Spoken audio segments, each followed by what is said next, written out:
رب العالمين والعاقبة للمتقين ولا عدوان إلا على الظالمين والصلاة والسلام على أشرف الأنبياء والمرسلين محمد وعلى آله وصحبه أجمعين أما بعد إن نريد إلا الإصلاح ما استطعت وما توفيقي إلا بالله عليه توكلت وإليه أنيب رب اشرح لي صدري ويسر لي أمري واحلل عقدة من لساني يفقهوا قولي.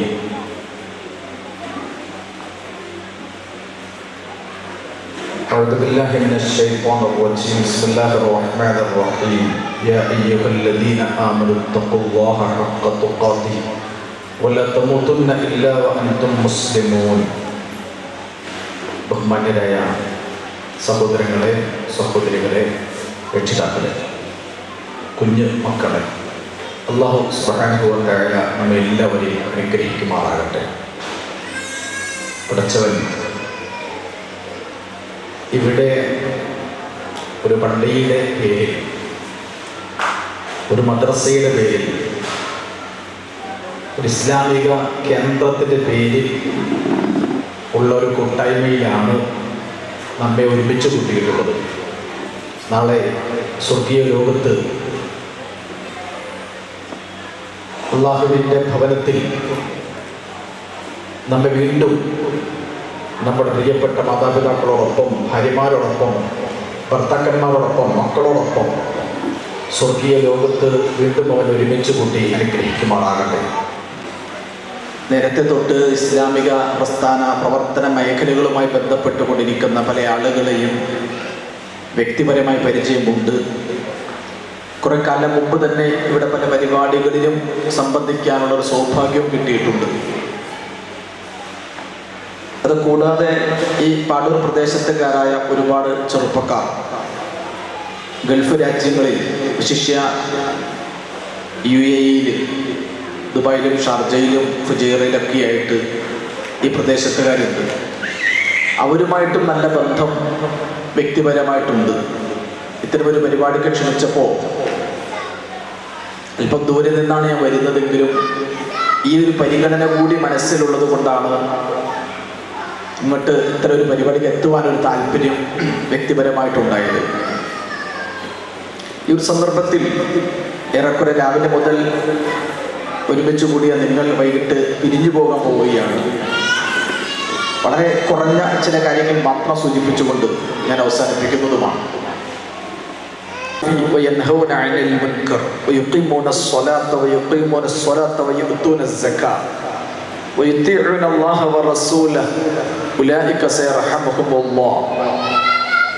വിശുദ്ധ ഖുർആനിൽ അല്ലാഹു പറയുന്നുണ്ട്, വിശ്വാസികളായ പുരുഷന്മാരിൽ, വിശ്വാസിനികളായ സ്ത്രീകൾ, ബഅ്ദുഹും ഔലിയാഉ ബഅദ്, അവർ പരസ്പരം സഹകരിച്ച് പ്രവർത്തിക്കണം. ബഅ്ദുഹും ഔലിയാഉ ബഅദ് എന്ന പ്രയോഗം വിശുദ്ധ ഖുർആനിൽ പലയിടങ്ങളിലും വന്നിട്ടുള്ള പ്രയോഗമാണ്. അതിൻ്റെ അർത്ഥം ഒരു പ്രദേശത്ത് ജീവിക്കുന്ന വിശ്വാസികളായ പുരുഷന്മാരും വിശ്വാസിനികളായ സ്ത്രീകളും, അവരെ സംബന്ധിച്ചിടത്തോളം അവർക്കൊരു പള്ളി, നമസ്കാരം, നോമ്പ്, അങ്ങനെയുള്ള ആരാധന അനുഷ്ഠാന കാര്യങ്ങൾ മാത്രമല്ല ഉള്ളത്. അവർ പരസ്പരം സഹകരിച്ച് പ്രവർത്തിക്കണം, അവരൊരുമിച്ച് നിന്ന് പ്രവർത്തിക്കണം. ഒന്നാമതായിട്ട് യഅ്മുറൂന ബിൽ മഅറൂഫ്, ആ നാട്ടിൽ, ആ സമൂഹത്തിൽ നന്മകൾ കൽപ്പിക്കുവാൻ, നാടിന് വേണ്ടി, സമൂഹത്തിന് വേണ്ടി, നാട്ടിലുള്ള മനുഷ്യർക്ക് വേണ്ടി, അവർക്ക് ഗുണപരമാവുന്ന, അവർക്ക് നല്ലതാകുന്ന കാര്യങ്ങൾക്ക് വേണ്ടി അവിടുത്തെ മുസ്ലിം പെണ്ണുങ്ങളും മുസ്ലിം പുരുഷന്മാരും എല്ലാം പരസ്പരം സഹകരിച്ച് പ്രവർത്തിക്കണം.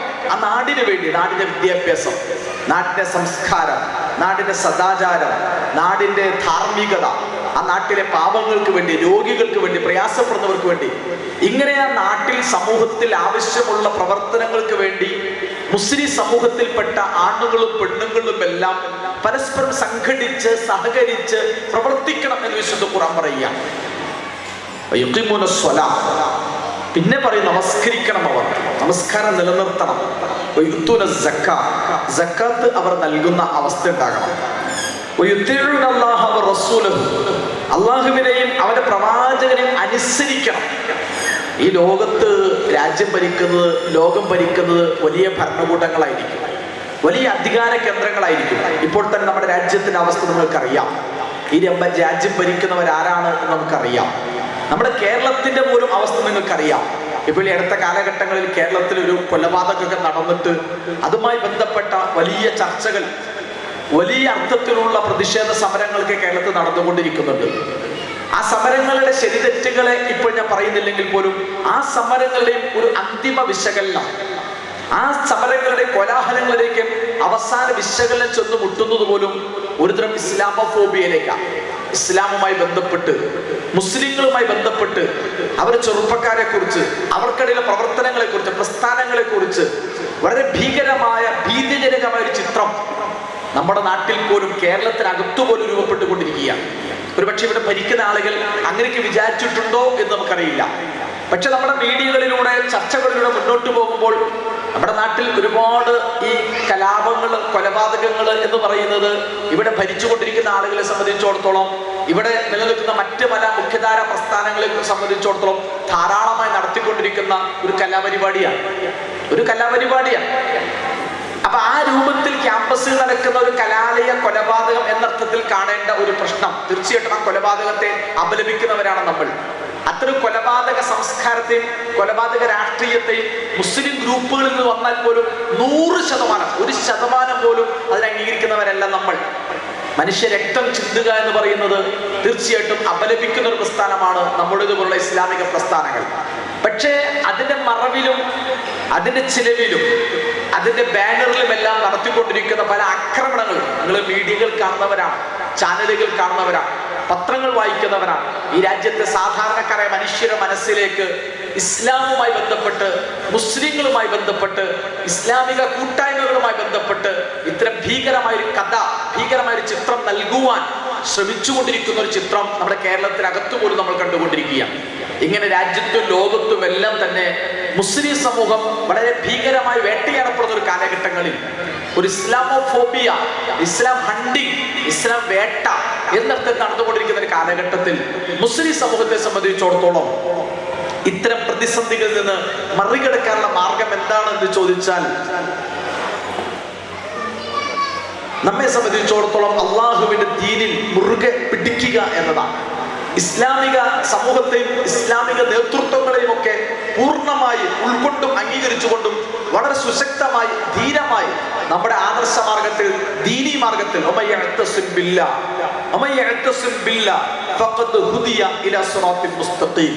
ആരാണോ അള്ളാഹുവിന്റെ പാശത്തെ മുറുകെ പിടിക്കുന്നത്, അള്ളാഹുവിന്റെ പാശത്തെ മുറുകെ പിടിക്കുക. ഈ വെള്ളം, അവിടെയൊക്കെ പ്രത്യേകിച്ചും വെള്ളക്കെട്ടൊക്കെ ഉള്ള നാടാണ് ഈ പാടൂര്, മുല്ലശ്ശേരി, പാങ്ങ്, പാവറട്ടി എന്നൊക്കെ പറഞ്ഞാൽ ഈ വർഷക്കാലത്ത് മഴ പെയ്യുമ്പോൾ വെള്ളം കയറിയിട്ട് വെള്ളത്തിൽ ഒഴുക്ക് നന്നായിട്ടുണ്ടാവാറുണ്ട്. പലപ്പോഴും ഒറ്റപ്പെട്ട അപകടങ്ങളും ഇവിടെ ഉണ്ടാകും. കൊച്ചു മക്കൾ വരെ ആ വെള്ളക്കെട്ടിൽ പോയി മരിച്ച വാർത്തകളൊക്കെ പലപ്പോഴും നമ്മൾ കേൾക്കാറുണ്ട്. ഇങ്ങനെ വെള്ളമൊക്കെ ഒഴുകുമ്പോൾ കുത്തി ഒഴുകാറുണ്ട്. കുത്തി ഒഴുകുമ്പോൾ നേരത്തെയുള്ള ഈ പുല്ല്, അല്ലെങ്കിൽ ചെടികൾ, അല്ലെങ്കിൽ ചവറുകൾ, അല്ലെങ്കിൽ അതുപോലുള്ള ചെറിയ ഇതൊക്കെ ആ വലിയ ഒഴുക്കിൽ ഒഴുകി പോകും. ഇങ്ങനെ വലിയ കുത്തൊഴുക്കിൽ, വലിയ നീരൊഴുക്കിൽ ഒഴുകി എല്ലാം പോകുമ്പോ പിടിവള്ളി എന്ന് പറയുന്നത്, പിടിവള്ളി, അപ്പോൾ കിട്ടുന്ന പിടിവള്ളിയിൽ പിടിക്കുന്നൊരു പിടുത്തുണ്ട്. ഞാൻ പറയുന്നത് അങ്ങനെ മുറുകെ പിടിച്ചെങ്കിൽ മാത്രമാണ് ഈ കുത്തൊഴുക്കിൽ പിടിച്ചു നിൽക്കാൻ കഴിയും. ഒരു കയറ്, ഒരു വടം, അത് ഈ കുത്തൊഴുക്കിൽ പോയ ഒരാളുടെ കയ്യിലേക്ക് ഇട്ടുകൊടുത്താൽ അയാളെ കയറുമേ എങ്ങനെ പിടിക്കുക, ആ വടത്തിൽ എങ്ങനെ പിടിക്കുക, അങ്ങനെ വടത്തിലും കയറിലും ഒക്കെ വളരെ മുറുകെ പിടിക്കുന്നതിനാണ് ഇഅ്തസമ എന്ന് പറയുക. ഇത്ര പ്രതിസന്ധികൾ ഒരു കാലഘട്ടത്തിൽ ആരാണോ അള്ളാഹുവിനെ മുറുകെ പിടിക്കുന്നത്, അള്ളാഹുവിന്റെ ദീനിനെ മുറുകെ പിടിക്കുന്നത്, അള്ളാഹുവിന്റെ ദീനിന്റെ മാർഗത്തിലെ കൂട്ടായ്മകളെ മുറുകെ പിടിക്കുന്നത്, അത്തരം സംവിധാനങ്ങളോട് ചേർന്ന് നിൽക്കുന്നവർ, അവർക്ക് മാത്രമാണ് ഈ കുത്തൊഴുക്കിൽ, ഈ പരീക്ഷണങ്ങളുടെ കുത്തൊഴുക്കിൽ, ജീവിതത്തിന്റെ കുത്തൊഴുക്കിൽ നമുക്ക് പിടിച്ചു നിൽക്കാൻ കഴിയണമെങ്കിൽ ഈ രൂപത്തിൽ ഇസ്ലാമിക സമൂഹവും ഇസ്ലാമിക സാമൂഹിക കൂട്ടായ്മകളും ഇസ്ലാമിക പ്രസ്ഥാന കൂട്ടായ്മകളോട് ചേർന്ന് നിൽക്കുക എന്നതാണ് തീർച്ചയായിട്ടും ഈ പ്രതിസന്ധി കാലഘട്ടത്തിൽ നമുക്ക് ചെയ്യുവാനുള്ളത്. നമ്മെ സംബന്ധിച്ചിടത്തോളം നമസ്കരിക്കാൻ നിൽക്കുമ്പോൾ ഇമാമുമാർ പറയാറുണ്ട്, നമസ്കരിക്കാൻ നിൽക്കുമ്പോൾ ഇസ്തവു, തഖറബു, തറാസു, സദ്ദുൽ ഖല്ല ബൈനക്കും. സാധാരണ നമസ്കരിക്കുന്ന ഇന്നല്ലാഹ യുഹിബ്ബുൽ ലദീന യുഖാതിലൂന ഫീ സബീലിഹി സഫൻ കഅന്നഹും ബുനിയാനും മർസൂസ്. നിങ്ങൾ നമസ്കരിക്കുമ്പോൾ സഫായി നിൽക്കണം, അടുത്തടുത്ത് ചേർന്ന് ചേർന്ന് വിടവുകളില്ലാതെ അങ്ങോട്ടും കയറി ഇറങ്ങി നിൽക്കാതെ ആ കണങ്കാല് വെച്ച് മടമ്പ് ഭാഗങ്ങൾ നോക്കി ചേർന്ന് വരിയായി അണിയായി നിൽക്കുന്നതിനാ സഫ് എന്ന് പറയുന്നത്. സഫ് നമ്മെ സംബന്ധിച്ചോളം നമസ്കരിക്കാൻ മാത്രമല്ല അത് വേണ്ടത്, നമസ്കരിക്കുമ്പോൾ മാത്രം ഉണ്ടാകേണ്ട ഒരു ഗുണമല്ല സഫ്. മുസ്ലിങ്ങളായി നമ്മൾ ഒരു സഫായിരിക്കണം, ഒരു വരി ഒരു അണിയിൽ ചേർന്ന് എന്ന് പറഞ്ഞാൽ ലാ തഹസദു വലാ തബഗദു വലാ തനാജസു വലാ തബായഉ വകൂനു ഇബാദല്ലാഹി ഇഖ്വാന. അങ്ങോട്ടും അസൂയ പാടില്ല, അങ്ങോട്ടും വെറുപ്പ് പാടില്ല, അങ്ങോട്ടും അകലമുണ്ടാകാൻ പാടില്ല. ചേർന്ന് ഒരു വിടവ് പോലും ഇല്ലാതെ നിൽക്കണം എന്ന് നമസ്കരിക്കാൻ നിൽക്കുമ്പോൾ നമ്മൾ പറയാറുണ്ട്. ജമാഅത്തായിട്ട് നിൽക്കണം. അലൈക്കും ബിൽ ജമാഅ, അലൈക്കും നിങ്ങൾ സംഘടിത സമൂഹമായി നിൽക്കണം. വയ്യാക്കും വൽ ഫുർഖ, നിങ്ങൾ അവിടെ ഒറ്റപ്പെട്ട് നിൽക്കാൻ പറ്റൂല. നിങ്ങളൊരു സംഘടിത സംവിധാനമായി നിൽക്കണം. നിങ്ങൾ വെറുതെ ഒരു യാത്ര പോവുകയാണെങ്കിൽ പോലും ലാ യഹില്ലു ലിസലാസത്തിൻ അയകൂനു ബിഫലാത്തിൻ ഇല്ലാ ഉമ്മിറു വഹദഹു. നിങ്ങൾ 3 പേര് കൂടി വെറുതെ ഒരു യാത്ര പോവുകയാണെങ്കിൽ അതിൽ പോലും നിങ്ങൾക്ക് ഒരു നേതാവ് വേണം, ഒരു അമീർ വേണം. ഒരു സംഘടിത സംവിധാനമായിട്ട് നിങ്ങൾ നിൽക്കാവൂ. നിങ്ങൾ അങ്ങനെ ഒറ്റപ്പെട്ട് നിൽക്കാൻ പാടില്ല. ഇയ്യാക്കും വൽ ഫുർഖ, ഒറ്റപ്പെട്ട് പോകാൻ പാടില്ല. അപ്പോൾ മുസ്ലിം സമൂഹം എന്ന് പറയുന്നത് ഒരു സംഘടിത സംവിധാനമാണ്. നമസ്കരിക്കുമ്പോൾ ജമാഅത്തായിട്ട് നിൽക്കുക, ഒരുമിക്കുക, പള്ളിയുടെ പേരിൽ ഒരുമിക്കുക, മദ്രസയുടെ പേരിൽ ഒരുമിക്കുക, ഇസ്ലാമിന്റെ ദീനിന്റെ മാർഗത്തിൽ പ്രവർത്തിക്കുന്നവർ ഒരുമിച്ച് നിൽക്കുക, അവരടുത്തടുത്ത് താമസിക്കുക, അവർ ഒരുമിച്ച് നിൽക്കുക. എന്നിട്ട് അവർ ചേർന്ന് ഐക്യവും സ്നേഹവും ഉണ്ടാവുക. അങ്ങോട്ടും അസൂയ ഉണ്ടാവരുത്, വെറുപ്പുണ്ടാകരുത്, വിദ്വേഷം ഉണ്ടാകരുത്. അങ്ങനെ ഒരുമിച്ച് നിൽക്കുന്ന ഒരു സംസ്കാരം ജമാഅത്ത് എന്ന് പറയും. ജമാഅത്ത് അങ്ങനെ ജമാഅത്തായിട്ട് നിൽക്കുന്നതിന് സ്വലാത്തുൽ ജമാഅത്തി അഫ്ളലു മിൻ സ്വലാത്തിൽ ഫദ്ദി ബി 27 ദറജ. ഒറ്റയ്ക്ക് നമസ്കരിക്കുന്നതിനേക്കാൾ 27 ഇരട്ടി പുണ്യമുണ്ട് ഈ സംഘടിതമായ നമസ്കാരങ്ങൾക്ക്. ഇവിടെ ഈ സംഘടിതം, ഈ ജമാഅത്ത്, ആ സംഘടിതമാവുക, ഒരുമിച്ച് നിൽക്കുക എന്ന് പറയുന്നതിൽ നിന്നാണ് യഥാർത്ഥത്തിൽ ഇസ്ലാമിക പ്രസ്ഥാനം എന്ന പദം പോലും ഉണ്ടായത്. ഇസ്ലാമിന് വേണ്ടി, ദീനിന് വേണ്ടി ഒരുമിച്ച് നിൽക്കുക, അതുമായി ബന്ധപ്പെട്ട എന്തെല്ലാം കാര്യങ്ങൾ നിർവഹിക്കണമോ അത് നിർവഹിക്കാൻ വേണ്ടി ഒരുമിച്ച് നിൽക്കുക. ഇപ്പൊ ഇവിടെ പള്ളി ഉണ്ടാക്കിയത് എന്തിനാണെന്ന് ചോദിച്ചാൽ, ഒരു ഇസ്ലാമിക സമൂഹത്തിൽ സാമൂഹികമായി ഉണ്ടാകേണ്ട എല്ലാ പ്രവർത്തനങ്ങളും ഉണ്ടാകാൻ വേണ്ടിയിട്ടാണ് ഒരുപക്ഷെ മസ്ജിദുർ റഹ്മാൻ എന്നവരെ നമ്മൾ പള്ളി ഉണ്ടാക്കിയത്. സാധാരണ ഒരു പള്ളി ഉണ്ടാക്കി, അവിടെ നമസ്കരിച്ചു, ബാങ്ക് കൊടുത്തു, നിസ്കരിച്ചു, ദുആ നടത്തി. അങ്ങനെ നമസ്കാരവും ഒരു നോമ്പും അല്ലെങ്കിൽ ഒരു ദുആയും ദിക്റും മാത്രം നടക്കുന്ന സ്ഥലമായിട്ടല്ല പള്ളിയെ നമ്മൾ മനസ്സിലാക്കുന്നത്. പള്ളിയെ നമ്മൾ അങ്ങനെയല്ല മനസ്സിലാക്കുന്നത്. ഇപ്പോൾ മഹാനായ പ്രവാചകൻ മുഹമ്മദ് മുസ്തഫ സല്ലല്ലാഹു അലൈഹി വസല്ലം ആ പ്രവാചകൻ ഉണ്ടാക്കിയ പള്ളിയുടെ പേര് മസ്ജിദുൻ നബവി. മസ്ജിദുൻ നബവി, നബിയുടെ പള്ളി. നബിയുടെ പള്ളി. ഒരുപക്ഷെ നിങ്ങൾ ഇന്ന് ഹജ്ജിന് പോകുന്ന ആളുകൾ, നിങ്ങളുടെ വീട്ടിൽ ഹജ്ജിന് പോയ ആളുകളുണ്ട്, ഹജ്ജിന് പോകാൻ തീരുമാനിച്ചവരുണ്ട്, ഉംറക്ക് പോയ ആളുകളുണ്ട്. അവർക്ക് മക്കയിൽ ചെന്ന മസ്ജിദുൽ ഹറാം കാണാം, മദീനയിൽ ചെന്ന മസ്ജിദുൽ നബവി കാണാം, മസ്ജിദുൽ അഖ്സ, അങ്ങ് ഫലസ്തീനിൽ മസ്ജിദുൽ അഖ്സയുണ്ട്. ലോകത്തെ മുസ്ലിങ്ങളെ സംബന്ധിച്ചിടത്തോളം ഈ പള്ളികൾ അവരുടെ കേന്ദ്രങ്ങളാണ്, അവരുടെ ഖിബ്ലകളാണ്, അവരുടെ കേന്ദ്രങ്ങളാണ്. എന്ന് മാത്രമല്ല, ആ പള്ളികളിൽ ചെന്ന അവർക്ക് കിട്ടുന്ന ഒരു സംസ്കാരമുണ്ട്, ഒരു നിർഭയത്വമുണ്ട്. ആമിന, അവിടെ ചെന്നാൽ നിർഭയനാണ്. അങ്ങോട്ടും ഇങ്ങോട്ടും തെറിവിളിയില്ല, ചീത്തവിളിയില്ല, ഉന്തും തള്ളും ബഹളമൊന്നുമില്ല. 10-30 ലക്ഷം ആളുകൾ പങ്കെടുക്കുന്ന ഹജ്ജില് നിങ്ങൾ ആലോചിക്കുക. 10-30 ലക്ഷം ആളുകൾ പങ്കെടുക്കുന്ന ഹജ്ജില്, മിനായില്, അറഫയില്, മുസ്ദലിഫ എന്ന് പറയുന്ന പ്രദേശത്തൊക്കെ ഈ 25 ലക്ഷം മനുഷ്യര്, മേലെ ആകാശം, ഭൂമി, വെറുതെ മണ്ണ്, മണല്, കല്ലിന്റെ മുകളിൽ, മലമുകളിൽ, പാറപ്പുറങ്ങളിൽ, കേവലം മണ്ണിൽ, വെള്ളമൊക്കെ ഒഴുകുന്നയുടെ ഭാഗങ്ങളിലൊക്കെ മനുഷ്യൻ മലർന്നു കിടന്ന് ആകാശത്തേക്ക് നോക്കി കിടക്കുന്നതിനാണ് അൽ മബീതു ബി മുസ്ദലിഫ, മുസ്ദലിഫിൽ രാവാർക്കുക എന്ന് പറയുന്നത്. ദുൽഹജ്ജ് 9 അറഫയിൽ നിന്ന് വൈകിട്ട് ഈ പറയുന്ന മുസ്ദലിഫ എന്ന് പറയുന്ന പ്രദേശത്ത് വന്ന് ആകാശം മേലെയാക്കി ഭൂമിയിൽ ഒരു മനുഷ്യൻ കബറിൽ കിടക്കുന്ന പോലെ കിടക്കുന്ന സ്ഥലമാണ് മുസ്ദലിഫ. 25 ലക്ഷം മനുഷ്യർ ഒരുമിച്ച് കൂടുന്ന സ്ഥലം. എന്തൊരു സ്നേഹം, എന്തൊരു ഐക്യമാണ്. ഉന്തില്ല, തള്ളില്ല, ബഹളമില്ല. ആണും പെണ്ണുണ്ട്. യാതൊരു വിധത്തിലുള്ള ദ്രോഹവും പ്രയാസപ്പെടുത്താതെ എല്ലാവരും സഹായിച്ച്, വെള്ളം കൊടുത്ത്, ഭക്ഷണം കൊടുത്ത്, ബിരിയാണി കൊടുത്ത്, അതുപോലുള്ള സംസം വെള്ളം കൊടുത്ത്, ടിഷ്യൂ കൊടുത്ത്, ഈത്തപ്പഴം കൊടുത്ത്, അങ്ങോട്ടും ഇങ്ങോട്ടും കൊടുത്തും നൽകിയും സഹായിച്ചും ആണും പെണ്ണും എല്ലാം തന്നെ ലോകത്തെ ഏറ്റവും നല്ല മാതൃകാപരമായി നിൽക്കുന്ന മണ്ണാണ് ഈ വിശുദ്ധ ഹജ്ജിന്റെ മണ്ണ്. വിശുദ്ധ ഹജ്ജിന്റെ മണ്ണ്. നമ്മൾ പലപ്പോഴും മക്കയില് മസ്ജിദുൽ ഹറാമിലൊക്കെ ചെല്ലുമ്പോ നമ്മുടെ മസ്ജിദുൽ ഹറാമിലൊക്കെ ചെന്ന് കഴിഞ്ഞാൽ നമ്മൾ അനുഭവിക്കുന്ന ഒരു സുരക്ഷിതത്വമുണ്ട്, ഒരു നിർഭയത്വമുണ്ട്, ഒരു നിർഭയത്വമുണ്ട്. ഒരു വല്ലാത്ത സംസ്കാരമാണ്, വല്ലാത്തൊരു സദാചാരമാണ്, വല്ലാത്തൊരു ധാർമ്മികതയാണ്, വല്ലാത്തൊരു കൂട്ടായ്മയാണ്. ഞാൻ പറയുന്നത് അവിടെ നിന്ന് നമ്മൾ പാഠം ഉൾക്കൊള്ളേണ്ടതുണ്ട്. മസ്ജിദുൽ നബവി, ആ മസ്ജിദുൽ നബവി എന്ന് പറയുന്ന പ്രദേശത്താണ് റൗള എന്ന് പറയുന്ന റൗള ഷരീഫ് നമ്മൾ പറയുന്ന റൗള ഷരീഫ്, റൗളത്തുൻ മിൻ റിയാദിൽ ജന്ന, സ്വർഗ്ഗത്തിന്റെ ഒരു പൂന്തോപ്പ് മസ്ജിദുൽ നബവിയിൽ അള്ളാഹുവിന്റെ റസൂലിന്റെ ഖബറിനോട് ചേർന്ന് പ്രത്യേകമായ പരവതാനിക്ക് വിരിച്ചിട്ടുണ്ട്, വെളുത്ത പരവതാനിക്ക് വിരിച്ചിട്ടുണ്ട്. ആ റൗള ഷരീഫിൽ നമ്മൾ അവിടെ മദീനത്ത് ചെയ്യുമ്പോൾ എല്ലാവരും കയറാറുണ്ട്. ഈ റൗള ഷരീഫ് എന്ന പദത്തിന്റെ അർത്ഥം എന്താ? ശരിക്കും സ്വർഗത്തിന്റെ ഒരു പൂന്തോപ്പ് എന്നാണ് അതിനർത്ഥം. ഈ സ്വർഗത്തിന്റെ പൂന്തോപ്പായി ഈ മദീനത്തെ പള്ളിയിലെ റൗള മാറാൻ കാരണം എന്തെന്നറിയോ? അവിടെയാണ് റസൂല് ജീവിച്ചത്, അവിടെയാണ് അബൂബക്കർ സിദ്ദീഖ് ഉണ്ടായിരുന്നത്, അവിടെയാണ് ഉമർ ഖത്താബ് ഉണ്ടായിരുന്നത്, ഉസ്മാൻ അഫ്ഫാൻ ഉണ്ടായിരുന്നത്, അലി ഉണ്ടായിരുന്നത്, ആയിഷയുടെ വീട് അവിടെയായിരുന്നു, ഉമ്മു സലമയുടെ വീട് അവിടെയായിരുന്നു, ജുവൈരിയുടെ വീട് അവിടെയായിരുന്നു, ഉമ്മു ഹബീബയുടെ വീട്. പ്രവാചകന്റെ കാലഘട്ടത്തിലെ സ്ത്രീകളായ സഹാബി വനിതകളും പ്രവാചകന്റെ കാലഘട്ടത്തിലെ പുരുഷന്മാരായ സഹാബിമാരും ഒരുമിച്ചിരുന്ന്, ഒരുമിച്ച് ജീവിച്ച്, ഒരുമിച്ച് സംസാരിച്ച്, അങ്ങോട്ടും ഇങ്ങോട്ടും സംവദിച്ച്, ഒരുമിച്ച് പ്രവാചകന്റെ സഹാബിമാർ ജീവിച്ച, അവർ തമാശ പറഞ്ഞ, അവർ ഒരുമിച്ചിരുന്ന, അവരിൽ വീടില്ലാത്തവൻ കിടന്നുറങ്ങിയ, അവരിൽ കുറെ വീടും കൂടും സൗകര്യമില്ലാത്തവർ രാത്രി വന്ന് കിടന്നുറങ്ങിയ, ഭക്ഷണമില്ലാത്ത ആൾക്കാർക്ക് ഭക്ഷണം കഴിക്കാൻ മദീനത്ത് നല്ലൊരു ഈത്തപ്പന കൊലയൊക്കെ ഒരു വീട്ടിലുണ്ടായാല് ആ ഈത്തപ്പന കൊല വെട്ടി പള്ളി കൊണ്ടുപോയി നാട്ടി വെക്കും, ആവശ്യമുള്ളവർക്ക് പോയി കഴിക്കാം.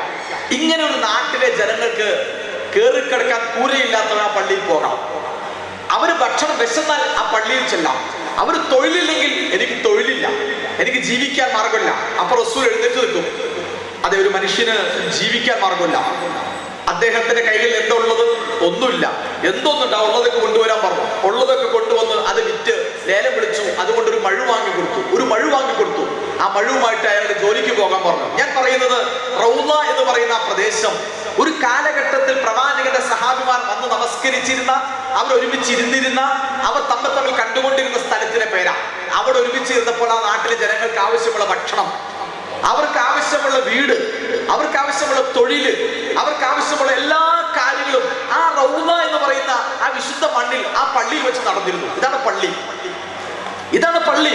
ഒരു പള്ളിയിൽ വരുന്ന ആളുകൾ അവർക്ക് ആവശ്യമുള്ള വിദ്യാഭ്യാസം, അവരുടെ കുടുംബത്തിന് ആവശ്യമുള്ള സമാശ്വാസം, അവിടുത്തെ പെണ്ണുങ്ങൾ, ആണുങ്ങൾ, അടിമ പെണ്ണുങ്ങൾ വരെ. മദീനത്ത് വീട്ടിൽ പണിയെടുക്കുന്ന അടിമ പെണ്ണുങ്ങൾ, സെർവന്റ്, അവർ പലപ്പോഴും ചിലപ്പോൾ വീട്ടിലെ ഉമ്മമാരോ അവർ സയ്യിദുമാരോ അവർ ഉപദ്രവിക്കുകയോ തല്ലുകയോ ചെയ്താൽ അവർ വരും നേരെ മദീനത്തെ പള്ളിയിലേക്ക്. മദീനത്തെ പള്ളിയിൽ വന്ന് റസൂലുള്ളാഹിനെ കൈപിടിക്കും. റസൂലേ വാ, എന്റെ വീട്ടിൽ എനിക്ക് പ്രയാസമുണ്ട്. അവരോട് ചോദിക്കും, എന്തിനാണ് എന്നെ തല്ലിയെന്ന് ചോദിക്കുമെന്ന് പറഞ്ഞുകൊണ്ട് അടിമ പെണ്ണുങ്ങൾ പ്രവാചകന്റെ കൈപിടിച്ചുകൊണ്ട് പ്രവാചകനെ കൂട്ടിക്കൊണ്ട് ഈ തങ്ങളുടെ യജമാനന്മാർ വീട്ടിൽ ചെന്ന് ചോദിക്കും, എന്തിനാണ് എന്നെ തല്ലിയതെന്ന്. ഞാൻ പറയുന്നത് പള്ളി എന്ന് പറയുന്നത് അത് വെറുതെ ഒരു പേടിപ്പെടുത്തുന്ന, ഒരു വല്ലാത്ത ഭയപ്പെടുത്തുന്ന, ആണുങ്ങൾ മാത്രമാണ്, പെണ്ണുങ്ങളില്ലാത്ത, അങ്ങോട്ട് കയറി ചെല്ലാൻ പറ്റുന്ന, നിസ്കാരം മാത്രം നടക്കുന്ന സ്ഥലമല്ല. ഒരു സമൂഹത്തിന്റെ ജീവിതം അവിടെയായിരുന്നു. ഒരു കാലഘട്ടത്തിൽ വിശ്വാസികളുടെ ജീവിത കേന്ദ്രം അവിടെയായിരുന്നു. അവിടെ മനുഷ്യന് നമസ്കാരമുണ്ട്, അവിടെ മനുഷ്യന്റെ പ്രാർത്ഥനയുണ്ട്. മനുഷ്യൻ അസുഖം വന്നാൽ രോഗികൾ അവിടെ വരും. കയറി കിടക്കാൻ വീടില്ലാത്തവർ അവിടെ കിടന്നോളാൻ പറയും. ഇന്നിപ്പോ പള്ളിയിൽ അകത്ത് കിടക്കരുത്, പള്ളിക്കകത്ത് ഇരിക്കരുത്, അകത്തരുത് കിടക്കരുത്, ഫാൻ ഇടരുത്, ആകെ നോട്ടീസും പോസ്റ്റർ, തുപ്പരുത് എന്ന് പറഞ്ഞ നോട്ടീസും പോസ്റ്ററോട് പള്ളി നിറച്ചു വെച്ചിരിക്കുക. അങ്ങനെയൊന്നുമില്ല. അവിടെ ഫാൻ ഇടാം, അവിടെ കിടന്നുറങ്ങാം. വീടില്ലാത്തവർ അവിടെ വന്ന് കിടന്നുറങ്ങാം. തൊഴിലില്ലാത്തവരോട് വന്ന് പറയാൻ തൊഴിലുണ്ടാക്കി കൊടുക്കും. മഴയില്ലെങ്കിൽ അവിടെ ഒന്ന് പ്രാർത്ഥിക്കും. ആ രൂപത്തിൽ നാട്ടിലെ അടിമപ്പെണ്ണുങ്ങൾക്ക് ജീവിതത്തിൽ പ്രശ്നമുണ്ടെങ്കിൽ അവിടെ വന്ന് പറയാം. കൂലിയില്ലെങ്കിൽ അവിടെ വന്ന് പറയാം. ഇങ്ങനൊരു സമൂഹത്തിന്റെ ജീവിതത്തെ എല്ലാ അർത്ഥത്തിലും സ്വാധീനിച്ച പള്ളിയുടെ പേരാണ് മസ്ജിദുൻ നബവി. ആ പള്ളിക്കകത്തുള്ള ഒരു സ്ഥലത്തിന്റെ പേരാണ് റൗള. ആ റൗളയിലാണ് പ്രവാചകനും അനുജന്മാരും അവർ ജീവിച്ച, അവർ നമസ്കരിച്ച സ്ഥലം. ഞാൻ പറയുന്ന ഒരു പള്ളി പള്ളി എന്ന് പറയുന്നത്, ഒരു മദ്രസ എന്ന് പറയുന്നത്, ഒരു ഇസ്ലാമിക സ്ഥാപനം എന്ന് പറയുന്നത് നമ്മെ സംബന്ധിച്ചിടത്തോളം നമ്മുടെ ജീവിതത്തിന്റെ ഒരു കേന്ദ്രമാണ്. അവിടെ നിന്ന് പഠിക്കുന്ന നമ്മുടെ ജീവിതമാണ്, ജീവിതത്തിൽ ആവശ്യമുള്ള മൂല്യങ്ങളും നന്മകളുമാണ്. അതുകൊണ്ട് പ്രിയമുള്ളവരെ, മസ്ജിദുർ റഹ്മ എന്ന് പറയുന്ന നമ്മുടെ കൂട്ടായ്മ, ഈ കൂട്ടായ്മയിൽ നമ്മൾ ഇടയ്ക്ക് നിസ്കാരം മാത്രമല്ല ഉള്ളത്. നമ്മുടെ നാട്, നമ്മുടെ കുടുംബങ്ങൾ, നമ്മുടെ കുട്ടികൾ, ഈ ഗൾഫ് രാജ്യങ്ങളിലൊക്കെ ചിലപ്പോൾ കുവൈറ്റില് അതുപോലെ UAE പണ്ടൊക്കെ ഉണ്ടായിരുന്നു. അവിടുത്തെ ഇസ്ലാമിക ജമിയത്തുൽ ഇസ്ലാഹ് ഇഖ്വാനുൽ മുസ്ലിമുമായി ബന്ധപ്പെട്ട് പ്രവർത്തിക്കുന്ന പ്രസ്ഥാനങ്ങളാണ്. അവരൊരു പള്ളി ഉണ്ടാക്കിയാൽ പള്ളി ഉണ്ടാവും, മദ്രസ ഉണ്ടാവും, ക്ലബ്ബ് ഉണ്ടാവും, ക്ലബ്ബ് ക്ലബ്ബുകൾ ഉണ്ടാവും. ആണുങ്ങൾക്ക് ജിംനാസ്റ്റിക് സൗകര്യങ്ങൾ, പെണ്ണുങ്ങൾക്കുണ്ടാവും ക്ലബ്ബ്, പെണ്ണുങ്ങൾക്കുണ്ടാവും അവരുടേതായ സ്പോർട്സ് സൗകര്യങ്ങൾ, ആണുങ്ങൾക്ക് വരെ പെണ്ണുങ്ങൾക്ക് വരെ എന്ന് പറയും. പള്ളി എന്നർത്ഥത്തിൽ മാത്രമല്ല ഉള്ളതെന്നർത്ഥം. ഇന്നും യൂറോപ്യൻ രാജ്യങ്ങളിലൊക്കെ പള്ളി മാത്രമായിട്ടല്ല ഉണ്ടാക്കുന്നത്, അവിടെ ഇസ്ലാമിക് സെന്റർ ആയിട്ട് ഉണ്ടാക്കാം. സാക്ഷാ ഗ്രൗണ്ട് സീറോ എന്ന് പറയുന്ന സെപ്റ്റംബർ 11 ദുരന്തം നടന്ന മണ്ണിൽ വരെ ഇത് ഇസ്ലാമിക് സെന്റർ ഉണ്ട്. യൂറോപ്യൻ രാജ്യങ്ങളിൽ ഇപ്പം അങ്ങനെയുള്ളത്. അവർ പള്ളിയിലേക്ക് വരാൻ ആണുങ്ങൾ വരും, കുട്ടികൾ വരും, അവർ നമസ്കരിക്കും, അതുപോലെ തന്നെ പ്രാർത്ഥിക്കും. പിന്നീട് അവർക്ക് കളിക്കാനും ചിരിക്കാനും തമാശ പറയാനും അവരുടെ മക്കൾക്ക് കളിക്കാനുമുള്ള വിശാലമായ വളപ്പ്, വിശാലമായ സ്ഥലം ഉണ്ടാക്കിയിട്ടിട്ട് പള്ളി എന്ന് പറയുന്നത് ഒരു ആത്മീയ കേന്ദ്രം മാത്രമല്ല. ഒരു ഘട്ടത്തിൽ പ്രവാചകൻ ആത്മീയ കേന്ദ്രത്തിൽ പള്ളി ഉണ്ടാക്കിയിട്ട് പിന്നെ ഉണ്ടാക്കിയത് സൂക്കാണ്, ചന്തയാണ്. വഹാദ സൂഖുറായത് നമ്മുടെ ചന്തയാണ്. ഇന്ന് നിങ്ങൾക്ക് മദീനയിൽ പോയാൽ സൂഖുൽ മദീന ഖദീം, Medina old city, Medina old ചന്ത, പഴയ ചന്ത കാണാം. ഞാൻ വരെ പള്ളി, മദ്രസ, ചന്ത, ഈ പള്ളികളിൽ നിന്ന് ലോകത്ത് ജാമിഅ, വലിയ വലിയ യൂണിവേഴ്സിറ്റി, ഇപ്പൊ മക്ക യൂണിവേഴ്സിറ്റി, ജാമിഅത്തു മക്ക, മദീന യൂണിവേഴ്സിറ്റി, ടുണീഷ്യൻ യൂണിവേഴ്സിറ്റി, ജാമിഅത്തുൽ അസ്ഹർ യൂണിവേഴ്സിറ്റി, ഇങ്ങനെ വലിയ വിദ്യാലയം വരെ ഈ പള്ളിയിൽ നിന്നുണ്ടായതാണ്. പള്ളിയിൽ നിന്ന് വലിയ വിദ്യാലയം വരെ, യൂണിവേഴ്സിറ്റികൾ വരെ ഉണ്ടായത് ലോകത്താകമാനം. ഞാൻ പറയുന്നത് പള്ളി നമ്മുടെ കേന്ദ്രമാണ്. നമുക്ക് ആരാധിക്കാൻ, നമുക്ക് പ്രാർത്ഥിക്കാൻ, നമ്മളെ സഹായിക്കാൻ, നമ്മൾ രോഗികളായി ശുശ്രൂഷിക്കാൻ. പെണ്ണുങ്ങൾ വരെ പ്രവാചകന്റെ കാലഘട്ടത്തിലൊക്കെ എല്ലാ പെണ്ണുങ്ങളും, അത് ഏത് പെണ്ണുങ്ങള, യുദ്ധത്തിലൊക്കെ പരിക്കേറ്റ പുരുഷന്മാർ വന്നാൽ അവർ ശുശ്രൂഷിക്കുന്ന പെണ്ണുങ്ങളെ വളണ്ടിയർ ടീമാണ്. ഇന്ന് ലോകത്തെ ഇസ്ലാമിക പ്രസ്ഥാനങ്ങൾ പല ഭാഗം, ഈജിപ്തില്, ടുണീഷ്യയില്, അതുപോലെ പല ഭാഗങ്ങൾ പ്രവർത്തിക്കുന്ന രീതിശാസ്ത്രം എന്ന് പറയുന്നത് പള്ളി, മദ്രസ, Islamic centre, library, pain and palliative care. ഈജിപ്തിലൊക്കെ പെയിൻ ആൻഡ് പാലിയേറ്റീവ്, പള്ളിയിൽ വന്നാൽ രോഗമില്ലാത്ത ചികിത്സിക്കാൻ വേണ്ടി ഡോക്ടർമാർ ഫ്രീ ആയിട്ട് പിന്നെ ക്ലിനിക് പള്ളിയോട് ഫ്രീ ക്ലിനിക് ഉണ്ട്. അപ്പൊ രോഗികൾ പള്ളിയിൽ വന്നാൽ നമസ്കാരം കഴിഞ്ഞാൽ അവിടുത്തെ ആ പള്ളിയുടെ സൗകര്യത്തിൽ പോയാൽ രോഗികൾക്ക് സൗകര്യമുണ്ട്. ഇന്ന് നമ്മുടെ പല പ്രദേശത്തും പെയിൻ ആൻഡ് പാലിയേറ്റീവ് കെയർ എന്ന് പറയുന്ന സംവിധാനം പല പള്ളികൾ കേന്ദ്രീകരിച്ച് നടക്കുന്നുണ്ട്. പള്ളികൾ കേന്ദ്രീകരിച്ച് പെയിൻ ആൻഡ് പാലിയേറ്റീവ് കെയർ സംവിധാനം നടക്കുന്നുണ്ട്. ഞാൻ പറഞ്ഞ പള്ളി എന്ന് പറയുന്നത്, നമ്മുടെ കേന്ദ്രം എന്ന് പറയുന്നത് ഈ രൂപത്തിലൊരു നാടുമായി ബന്ധപ്പെട്ട്, ഇപ്പൊ നമ്മൾ മസ്ജിദുർ റഹ്മ ഈ പാടൂർ പ്രദേശത്ത് ഒരു പള്ളി മാത്രം ആവരുത്, ഒരു പള്ളി മാത്രമല്ല. ഈ നാടിന്റെ വീട്, കുടുംബം, ഈ നാട്ടിൽ ജോലിയില്ലാത്തവർ, ഈ നാട്ടിൽ വീടില്ലാത്തവർ, ഈ നാട്ടിൽ രോഗികളായ ആളുകൾ, ഈ നാട്ടിൽ ഡയാലിസിസ് ചെയ്യുന്നവർ, ഈ നാട്ടിൽ പഠിക്കുന്ന കുട്ടികൾ, അതിലെ മെഡിക്കൽ ഡോക്ടർമാർ, എഞ്ചിനീയർമാർ, അത് ഉന്നത കുടുംബങ്ങൾ, പ്രയാസപ്പെടുന്ന കുടുംബങ്ങൾ, അവരിൽ ദാരിദ്ര്യം, റേഷൻ ഉള്ളവർ, അവര് വിവാഹം കഴിക്കാത്ത പെൺകുട്ടികൾ വിവാഹം കഴിപ്പിക്കുന്നവർ, ഇങ്ങനെ ഈ നാടുമായി ബന്ധപ്പെട്ട എല്ലാ കാര്യങ്ങൾക്കും, മതപരമായ കാര്യങ്ങൾക്കല്ല, ദീനി കാര്യങ്ങൾ എന്ന് പറയുന്ന ദീനി കാര്യങ്ങളോ ആത്മീയ കാര്യങ്ങളോ മാത്രമല്ല, റേഷൻ ഇല്ലാത്തവർ, ഭക്ഷണമില്ലാത്തവർ, വീടില്ലാത്തവർ, വിവാഹം കഴിക്കാൻ കഴിയാത്ത, വിവാഹം കഴിഞ്ഞു പോയ എന്നിട്ടൊരു മറ്റൊരു വിവാഹത്തിന് സാധ്യതയുള്ള, ഒരു പുനർവിവാഹത്തിന്, ഒരു വിധവ ജീവിതം നയിക്കുന്ന പെണ്ണുങ്ങളുടെ മറ്റൊരു ജീവിതം, ഇങ്ങനെ നാടുമായി ബന്ധപ്പെട്ട എന്തെല്ലാം ആവശ്യങ്ങളുണ്ടോ, പ്രശ്നങ്ങളുണ്ടോ, എന്തെല്ലാം ബുദ്ധിമുട്ടുകളുണ്ടോ, സങ്കടങ്ങളുണ്ടോ, ദുഃഖങ്ങളുണ്ടോ, അതെല്ലാം ചെന്ന് പറയാൻ, അത് പരിഹരിക്കാൻ, അത് നിവർത്തിക്കാൻ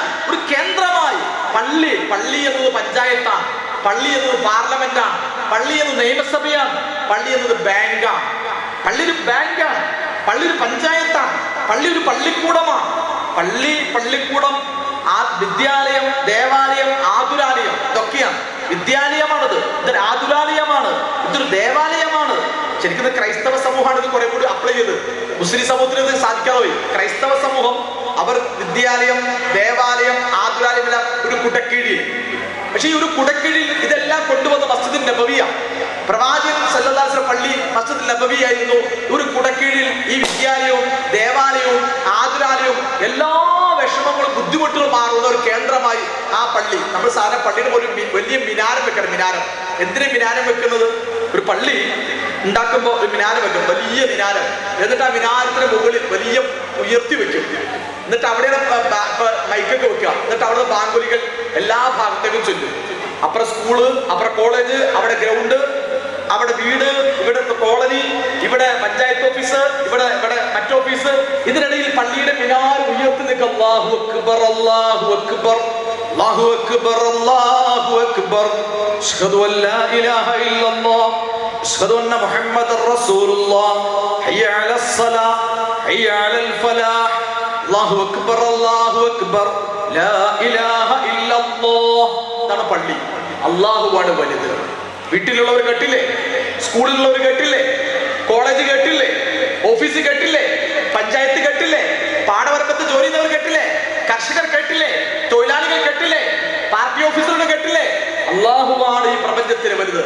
മുഹമ്മദ് മുസ്തഫയാണ് ഈ ലോകത്തിന്റെ പ്രവാചകൻ. നമസ്കരിക്കണം, നമസ്കരിക്കണം, ജീവിതത്തിൽ വിജയിക്കും. അല്ലാഹുവാണ് വലുത്, അവനല്ലാതെ ഇലാഹില്ല.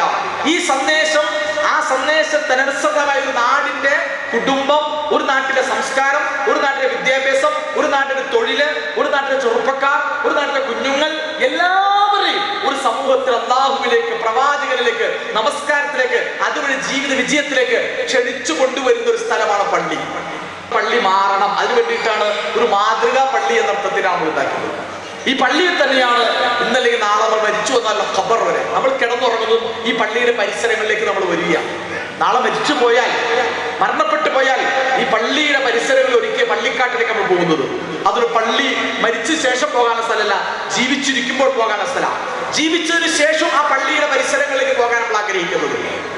അതൊരു പള്ളി നമ്മുടെ ജീവിത കേന്ദ്രമാണ്, നമ്മുടെ തറവാടാണ്, അല്ലാഹുവിന്റെ വീടാണ്. ജ്യേഷ്ഠന്റെ വീട്, അനുജന്റെ വീട്, തറവാട്, വെല്ലിപ്പാട വീട്, മൂത്താപ്പാട വീട്, ഇങ്ങനെ പല വീടുമുണ്ടെങ്കിൽ അല്ലാഹുവിന്റെ വീട് എന്ന് പറയുന്ന വീടാണ് യഥാർത്ഥത്തിൽ പള്ളി. കൊച്ചാപ്പട വീട്, മൂത്താപ്പട വീട്, ജ്യേഷ്ഠന്റെ വീട്, അനുജന്റെ വീട്, വല്യപ്പട വീട് എന്ന് പറയുന്ന പോലെ സാക്ഷാൽ പടച്ചവന്റെ വീട് നമ്മുടെ നാട്ടിലുണ്ട്. അതിന്റെ പേരാണ് നമ്മുടെ പള്ളി. ആ പള്ളിയുടെ പ്രത്യേകത, നമ്മുടെ പള്ളിയുടെ പ്രത്യേകത എന്ന് പറഞ്ഞാൽ അവിടെ ശുദ്ധ തൗഹീദാണ് ഉള്ളത്. ശുദ്ധ തൗഹീദ്. അന്ധവിശ്വാസങ്ങൾ ഇല്ല, അനാചാരങ്ങൾ ഇല്ല, ഖബർ കെട്ടിപ്പോക്കി അവിടെ ജാറങ്ങൾ നടക്കുന്നില്ല, ഉറൂസുകൾ നടക്കുന്നില്ല, അന്ധവിശ്വാസങ്ങൾ, അനാചാരങ്ങൾ പാടില്ല. അല്ലാഹുവിനെ അല്ലാതെ വേറെ ആരെയും വിളിച്ച് പ്രാർത്ഥിക്കുന്നില്ല.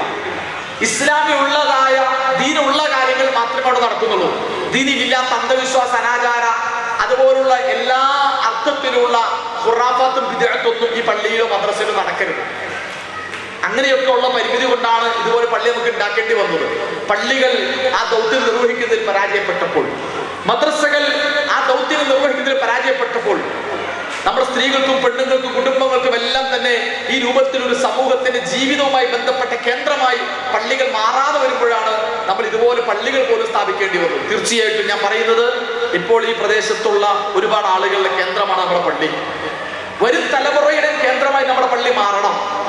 അവിടെ നടക്കുന്ന ഖുത്ബകൾ, മിമ്പറുകൾ, അവിടെ നടക്കുന്ന ക്ലാസുകൾ എല്ലാം തന്നെ ഈ നാട്ടിലെ തലമുറകളെയും എല്ലാം സംസ്കരിക്കുന്ന സ്വഭാവത്തിലായിരിക്കും. അതുകൊണ്ട് നിങ്ങൾ അതിൽ സഹകരിക്കണം, അതിൽ കൂടിച്ചേരണം.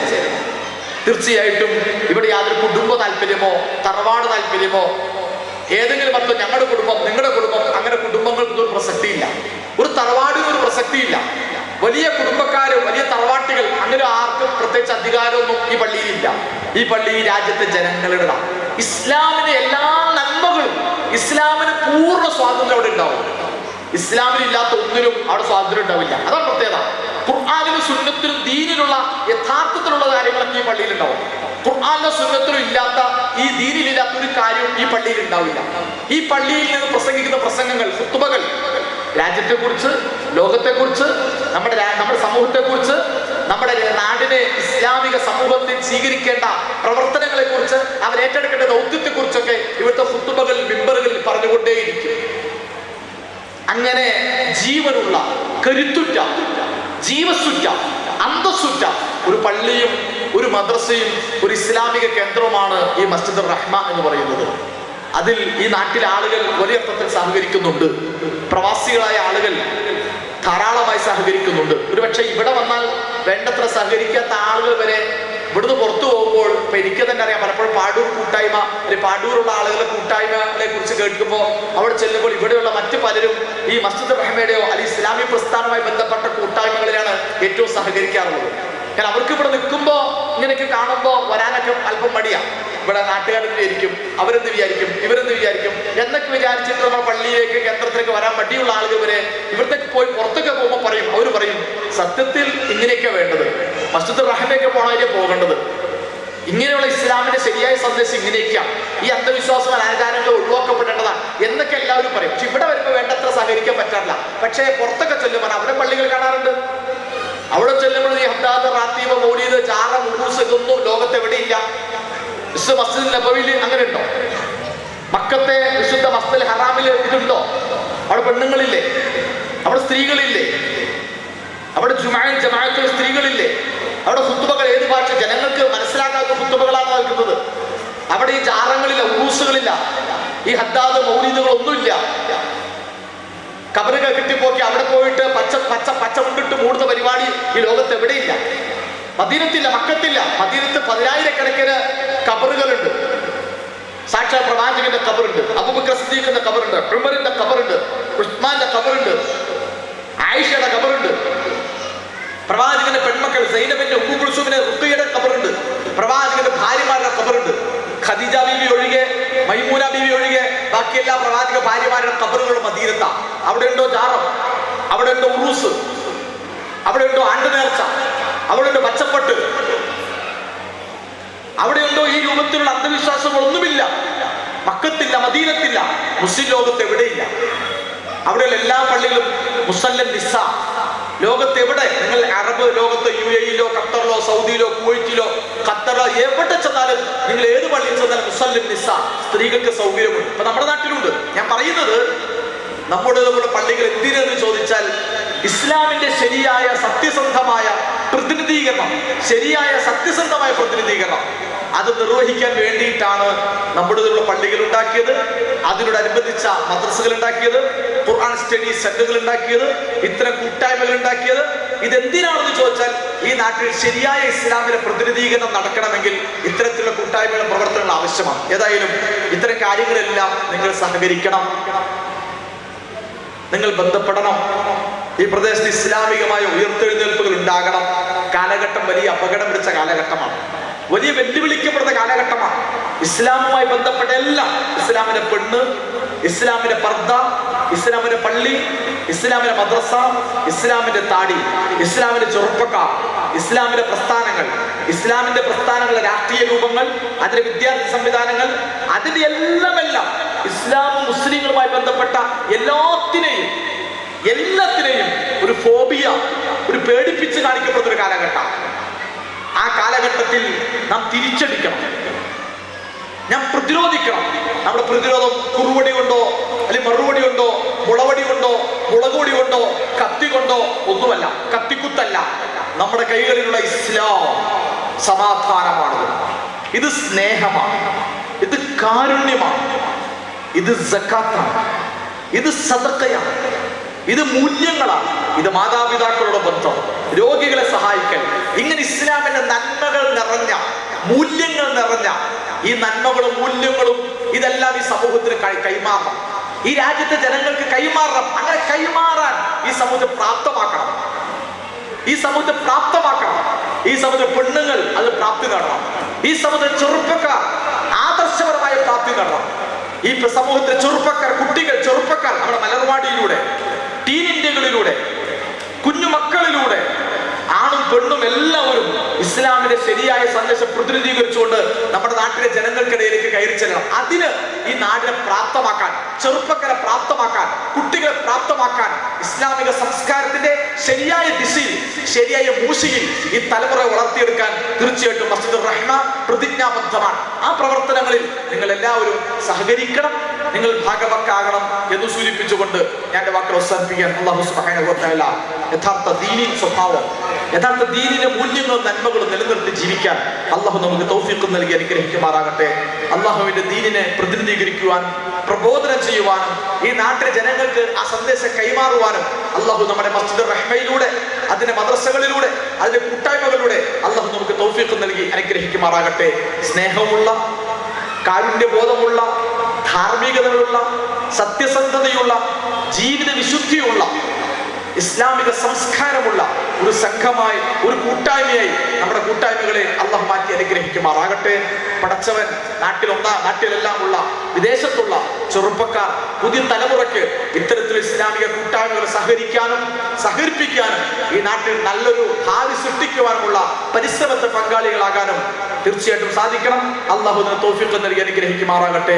അല്ലാഹുമ്മ ഗ്ഫിർ ലിൽ മുഅ്മിനീന വൽ മുഅ്മിനാത്ത് വൽ മുസ്ലിമീന വൽ മുസ്ലിമാത്ത് വൽ അഹ്യാഇ മിൻഹും വൽ അംവാത് ഇന്നക മുജിബുദ് ദഅവാത് വഖാദിൽ ഹാജാത് طيب ثراهم واجعل الجنة مأوانا ومأواهم ربنا آتنا في الدنيا حسنة وفي الآخرة حسنة وقنا عذاب النار ربنا هب لنا من أزواجنا وذرياتنا قرة أعين واجعلنا للمتقين إماما ربنا عليك توكلنا وإليك أنبنا وإليك المصير ربنا لا تؤاخذنا إن نسينا أو أخطأنا ربنا ولا تحمل علينا إصرا كما حملته على الذين من قبلنا ربنا ولا تحملنا ما لا طاقة لنا به واعف عنا واغفر لنا وارحمنا أنت مولانا فانصرنا على القوم الكافرين ربنا عليك توكلنا وإليك أنبنا وإليك المصير ربنا ظلمنا أنفسنا وإن لم تغفر لنا وترحمنا لنكونن من الخاسرين ربنا لا تزغ قلوبنا بعد إذ هديتنا وهب لنا من لدنك رحمة إنك أنت الوهاب ربنا آتنا في الدنيا حسنة وفي الآخرة حسنة وقنا عذاب النار وصلى الله تعالى وسلم على خير خلقه سيدنا محمد وعلى آله وصحبه أجمعين سبحان ربك رب العزة عما يصفون وسلام على المرسلين والحمد لله رب العالمين. മുഹമ്മദ് ഇസ്മായിൽ സമ്മാനം ഏറ്റുവാങ്ങുന്നതിന് വേണ്ടി മലർവാടി ഔട്ട് ഓഫ് സ്റ്റേറ്റ് മത്സരത്തിന്റെ വിജയികളാണ് വരേണ്ടത്. Shahid Adil first price.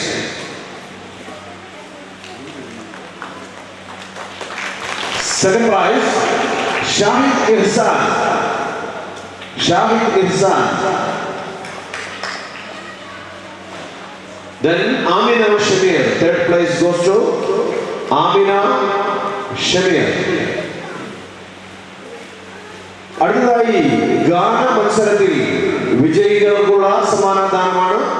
ഒന്നാം സമ്മാനം കരസ്ഥമാക്കിയത് ഇജ്ലാൻ. രണ്ടാം സ്ഥാനം ഹനാൻ ഇർഷാദ്.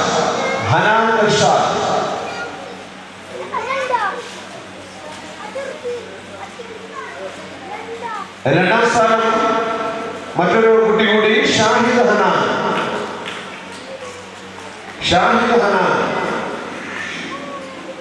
വീണ്ടും സെക്കൻഡ് സ്ഥാനം കരസ്ഥമാക്കിയത് മെഹദിയ. 3 സെക്കൻഡ് പ്രൈസുകളാണ്. മെഹദിയെ വേദിയിലേക്ക് ക്ഷണിക്കുന്നു. മെഹദിയ ഖലീൽ സദസ്സിലുണ്ടെങ്കിൽ എത്രയും പെട്ടെന്ന് എത്തിച്ചേരേണ്ടതാണ്. മെഹദിയ ഖലീൽ. അടുത്തതായി മലർവാടി ചിത്രരചന മത്സരത്തിനുള്ള സമ്മാനമാണ്. ഒന്നാം സ്ഥാനം നേടിയിട്ടുള്ളത് ഷാഹിദ് അദിൽ.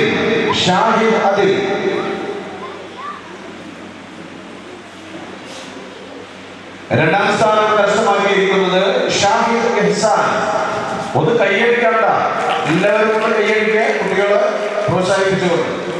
മൂന്നാം സ്ഥാനം നേടിയിരിക്കുന്നത് ആമിന ഷമീർ.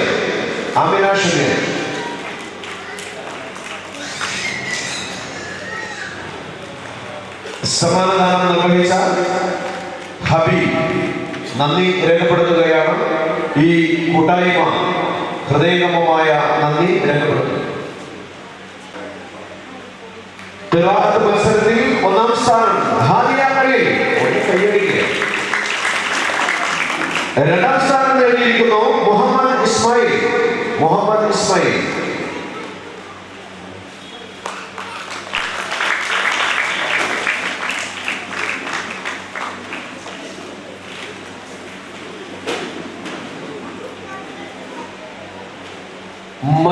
മദ്രസത്തുർ റഹ്മയിലെ ബെസ്റ്റ് സ്റ്റുഡന്റ് ആയി തെരഞ്ഞെടുത്തിരിക്കുന്നു റസൽ റാഫി. ശ്രദ്ധിക്കുക, റസൽ റാഫി. ഇയാളെ ശ്രദ്ധിച്ചിരിക്കുന്നത് മദ്രസയിൽ മുടങ്ങാതെ വരികയും അതുപോലെ തന്നെ പാഠങ്ങൾ കൃത്യമായി പഠിക്കുകയും ചെയ്യുന്ന ഒരു മാതൃകാ വിദ്യാർത്ഥി റസൽ റാഫി.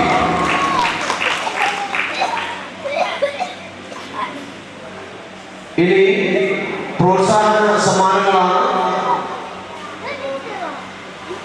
അഹമ്മദ് യാസിർ. അഹമ്മദ് യാസിർ വേദിയിലേക്ക് കടന്നു വരേണ്ടതാണ്. അഹമ്മദ് യാസിർ. അബ്ദുൽ ഹാദി. അബ്ദുൽ ഹാദി. ഹംദാൻ. അബ്ദുൽ ഹാദി. ഹംദാൻ. ഫർസീൻ. ഫർസീൻ. ഫൈസാൻ. ഫൈസാൻ. റസൽ റാഫി. റസൽ റാഫി. മാറൂഫ്. മാറൂഫ്. മുഹമ്മദ് ഇഹ്സാൻ. മുഹമ്മദ് ഇഹ്സാൻ. ഷാഹിദ് ഇഹ്സാൻ. ഷാഹിദ് ഇഹ്സാൻ. ഷാഹിദ് ആദിൽ. ഷാഫി. ഷാഫി. മുഹമ്മദ് സാലിഹ്. മുഹമ്മദ് സാലിഹ് and ഷാഹിദ് ഹനാൻ. ഷാഹിദ് ഹനാൻ.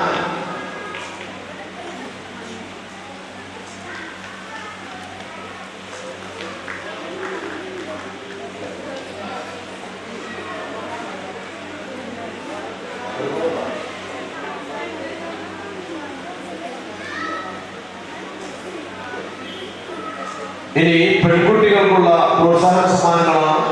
സമ്മാനദാനം നിർവഹിച്ച ബഹുമാന്യനായ ഷംസുദ്ദീൻ നദ്വി സാഹിബിന് ഈ കൂട്ടായ്മ നന്ദി രേഖപ്പെടുത്തുകയാണ്. അടുത്തതായി സമ്മാനദാന നിർവഹണത്തിന് വേണ്ടി ആദരപൂർവ്വം ക്ഷണിക്കുന്നു എ.വി. ഹംസ സാർ. എ.വി. ഹംസ സാഹിബിനെ ക്ഷണിക്കുന്നു. അസ്മ ആരിഫ. സോറി, അസ്മ ആരിഫ്. അസ്മ ആരിഫ്. മനാൽ മഹ്ബൂബ്. മനാൽ മഹ്ബൂബ്. ജുമാന. ജുമാന. ആയിഷ റസീൻ.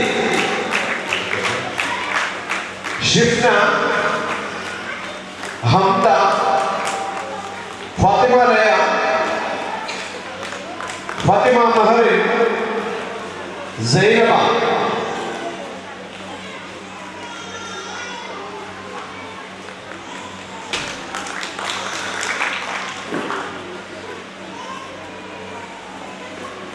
പ്രത്യേക പ്രോത്സാഹന സമ്മാനം ബെൻസിർ. സ്പീച്ച് നിർവഹിച്ച ബെൻസിറിനെ വേദിയിലേക്ക് ക്ഷണിക്കും.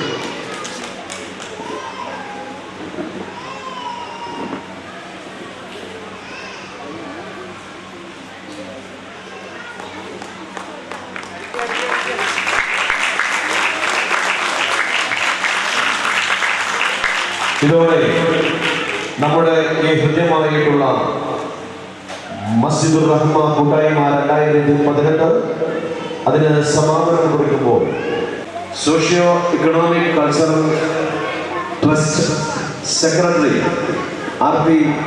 സിദ്ദീഖ് സാഹിബിനെ ഹൃദയപൂർവ്വം